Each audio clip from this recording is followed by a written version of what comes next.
He had no army, no lightning bolts, no divine weapons forged in fire. He was small. He was weak. And he outsmarted every god in existence. Most tricksters in mythology are remembered as comic figures, jesters of the divine world. Anansi is different. He didn't just trick animals. He didn't just trick kings.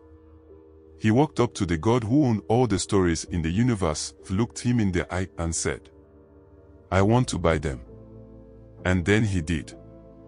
This is the story of Anansi, the spider god of the Akan people, and why the most powerful weapon in African mythology was never a sword, never lightning, never fire.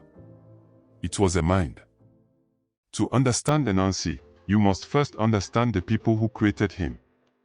The Akan are one of the largest and most influential ethnic groups in West Africa, centered in what is today Ghana and the Ivory Coast, with over 20 million people across the region. Within the Akan, the most powerful subgroup was the Ashanti, builders of one of the most sophisticated empires in African history. The Ashanti Confederacy was not just a military power. It was a civilization built on law, trade, spiritual knowledge, and one of the most intricate systems of oral tradition ever developed on the continent. At the heart of that tradition was storytelling. The Akan called their sacred stories Anansism, spider stories. Not fairy tales. Not children's entertainment. Sacred narratives that encoded the values, ethics, and wisdom of an entire civilization. And at the center of every one of those stories was a spider, Anansi. He was not the god of thunder, not the god of war, not the god of creation. He was the god of stories, the keeper of all human wisdom, and in many ways, the most dangerous god of all. Anansi occupies a unique position in the Akan cosmos. He is the son of Nyame, the supreme god of the sky and creator of the universe, and Aseseya, the goddess of the earth. This makes him the child of the heavens and the earth simultaneously, an intermediary between the divine and the human world. He is most commonly depicted as a spider, but in many traditions he shifts. Sometimes a man, sometimes a spider, sometimes something caught between both. A being that defies easy categorization, which is in many ways exactly the point. Anansi is not powerful in the way Shango is powerful. He cannot summon lightning. He cannot command armies.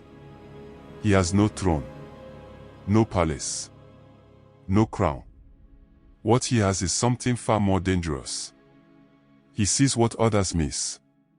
He moves where others cannot. He thinks 3 steps ahead of every opponent, god or human. And he does it all, while appearing to be the least threatening creature in the room. A spider. Small. Patient. Waiting. And when the moment comes, the web is already built. Now we come to the story that defines Anansi above all others. The story of how a spider stole all the world stories from God himself. At the beginning of time, according to the Akan tradition, all stories in the universe belong to Nyame, the sky god. Every tale, every piece of wisdom, every narrative that had ever existed or would ever exist, locked away in the heavens, owned by God. No human had access to them. No creature could tell them. Then Anansi climbed to the sky. He approached Nyame directly, which alone was an act of breathtaking audacity, and made his proposal. "I want to buy your stories."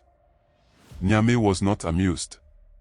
He looked down at this small spider and said, "Great and powerful kingdoms have come before you. Mighty towns, powerful rulers, armies. And none of them could pay the price. What makes you think you can?" Anansi didn't flinch. "Tell me the price." Nyame set the terms. Not gold, not land, not tribute. He demanded 4 things. Onini, the great python, whose body stretched longer than any river. Osibo, the leopard, fastest and most deadly of all predators. Maboro, the hornets, whose stings could kill a man in moments. And Moesha, the invisible fairy of the forest, who had never been caught by anyone. Nyame believed this was impossible. He was certain Anansi would fail. Anansi went home and got to work. The python. Anansi cut a long palm branch and walked to where Onini the python lived, muttering loudly to himself as he walked, debating whether the python was really longer than the branch or shorter. The python, curious and offended, slid over. "What are you saying?" Anansi explained the argument, that his wife believed the python was shorter than the palm branch. The python, insulted, demanded to be measured. Anansi suggested the python stretch himself alongside the branch. As the python extended his full length, Anansi began tying him to the branch, at the head, at the middle, at the tail. By the time Onini realized what was happening, he was bound. One down. The hornets. Anansi filled a large calabash gourd with water. He walked to where Maboro the hornets nested and poured water over their nest, then over his own head, shouting that it was raining. He suggested, helpfully, that the hornets take shelter inside his empty calabash to stay dry. The hornets flew inside. Anansi sealed the opening. Two down. The leopard. Anansi dug a deep pit in the ground along the path Osibo the leopard walked each night. He covered it with branches and leaves. That night, Osibo fell in. In the morning, Anansi found him trapped. He offered to help, lowering bent branches into the pit so the leopard could climb out. As Osibo climbed, the branches sprang back, binding the leopard tightly. Three down. The invisible fairy. This one required the most patience. Anansi carved a small wooden door. He covered it entirely in sticky tree gum, the kind that holds fast to anything it touches. He placed the door beneath the odum, the tree of life, where the fairies were known to play. In front of the door, he placed a bowl of yam. Then he hid. And waited. Moesha the invisible fairy appeared. She saw the food. She ate it. And as fairies do, she thanked the door for the meal. The door said nothing. She thanked it again. Still nothing. Offended, Moesha struck the door, and her hand stuck fast. She struck with the other hand, it too was caught. She kicked, she pushed, she struggled. She was bound. 4 down. Anansi brought all 4 to Nyame. The sky god looked at the spider before him, this small, seemingly powerless creature, and said words that would echo through eternity. From today and going on forever, the stories of the sky shall no longer be called the stories of Nyame. They shall be called the stories of Anansi. The spider had done what no king, no army, no god had managed to do. He had won. The story of Anansi winning the world stories is not simply a clever tale. It is a philosophy. In Akan culture, the spider was the perfect symbol for wisdom, not because spiders are powerful, but because of how they work. Patiently. Precisely. Building invisible structures that catch what comes to them. Anansi represented something radical for his time and for ours. The idea that intelligence is the supreme power. That the small can defeat the great. That the weak can outwit the strong. That patience and strategy will always outlast brute force. For enslaved Africans transported to the Americas, this message was not just comforting, it was survival. When you have no army, no weapons, no freedom, you still have your mind. You still have your stories. You still have Anansi.